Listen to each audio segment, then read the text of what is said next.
बिस्मिल्लाहिर्रहमानिर्रहीम। अस्सलाम वालेकुम दोस्तों, ग्रीन केयर चैनल में खुश आमदीद। और मैं हूं आपका दोस्त राना। तो हमारे पास ग्रोइंग बैग में हमने चंद एक बल्ब लगाए थे इस प्लांट के। ये रेड कलर का प्लांट है, इसके रेड कलर के लीव हैं और हल्का सा ग्रीन भी है। बहुत ही गार्डन में खूबसूरत सा प्लांट है। इसके हमने 3 से 4 बल्ब लगाए थे। तो बल्ब लगाए हुए हमें तकरीबन 2 से ढाई माह हो चुके हैं और इसकी ग्रोथ जो है वो बहुत ही अच्छे तरीके से स्टार्ट हुई और हमारा ये प्लांट काफ़ी बड़ा हो गया। तो अब ग्रोइंग बैग से इनकी जो रूट्स हैं वो बाहर निकल रही थी और हम अगर इस पौधे को एक से दूसरी जगह शिफ्ट करते हैं तो जो इनकी नन्ही नन्ही सी रूट्स बाहर निकली होती हैं वो डैमेज हो जाती हैं और पौधे की जो ग्रोथ होती है वो मुतासर होती है। तो ग्रोइंग बैग से हमने इस पौधे को निकाला, इसको कैंची की मदद से कट किया। तो इसकी जो नन्ही नन्ही सी जड़ें हैं, छोटी छोटी सी रूट्स हैं, वो बहुत ही ज़बरदस्त और हेल्दी किस्म की रूट्स हैं। तो गमले के जिस साइड में इस पौधे की ग्रोथ हुई तो उसी साइड में इसकी रूट्स सारी बनी हुई हैं। तो इसके साथ हमारे पास ये अपने घर में बनाई हुई कंपोस्ट है। तो हमारे घर का जितना भी वेस्टेज होता है किचन का, हम उसको एक बैग में इकट्ठा करते रहते हैं और काफ़ी दिनों के बाद फिर हम उसको एक जगह अपनी एक कॉर्नर में नीचे दबाते हैं और उसके ऊपर 1 से 2 तह मिट्टी की लगाते हैं और उसके बाद हम उसके ऊपर कुछ न कुछ पौधे लगा देते हैं।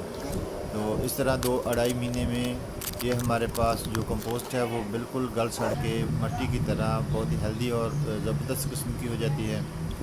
तो व्यूवर्स, आज हम इसको मिट्टी के साथ मिक्स करके अपने इस गमले में लगाएंगे। तो ये हमारे पास एक काफ़ी बड़ा पॉट है। तो इसमें हमने इसी तरह इस पौधे को उठा लिया और इसके नीचे थोड़ी सी कंपोस्ट डाली।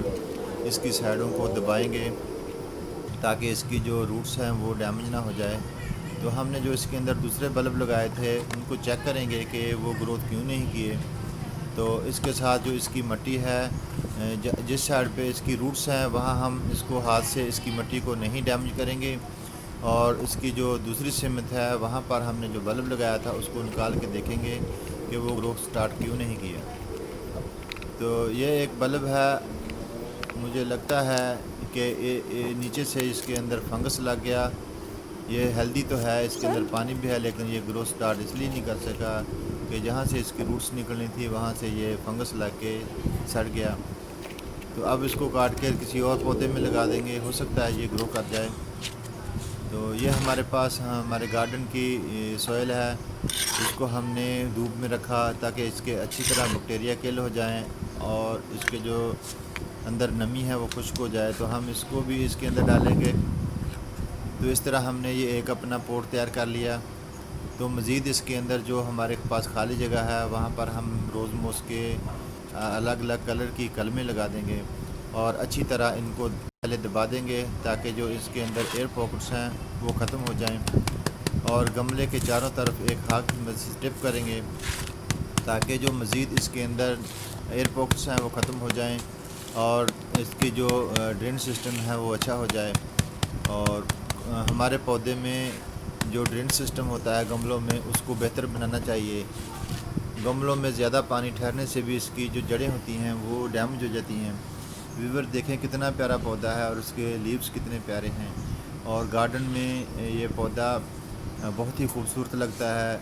तो इस तरह हमने इसको ग्रो किया और इसकी केयर की।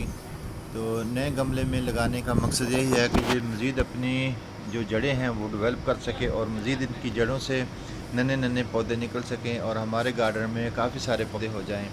तो एक पौधे से काफ़ी सारे पौधे बनाने में छोटे पौधे को बड़े गमले में लगाने से इसकी जो जड़ें होती हैं उनके अंदर से नए नए बल्ब आ जाते हैं और पौधा बहुत ही अच्छे से ग्रो कर जाता है।